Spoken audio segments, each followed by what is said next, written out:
आज महाराष्ट्र एसटी कामगार संघटनेच्या वतीनं मंत्रालय मुंबई येथे वाहतूक खात्याचे अपर मुख्य सचिव मान्य संजयजी शेट्टी साहेब यांचे आमचे जनरल सेक्रेटरी मान्य हनुमंतरावजी ताटे साहेब आणि मी प्रत्यक्ष भेट घेऊन राज्यभरात कंडक्टरची आणि प्रवाशांच्या ज्या काही पद्धतीच्या भांडणं मारामाऱ्या रोजच्या रोज चालू आहेत त्याची कथा संपूर्ण सांगण्यात आली।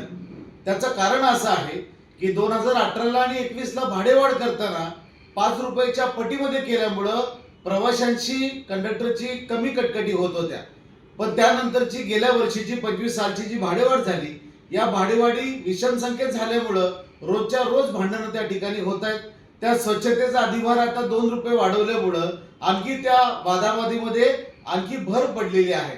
पास धारक असतील, सवलत धारक असतील, यांच्याशी रोजच्या रोज कंडक्टर लोकांचे वाद निर्माण झालेले आहेत आणि म्हणून आता युद्धजन्य परिस्थिती आहे।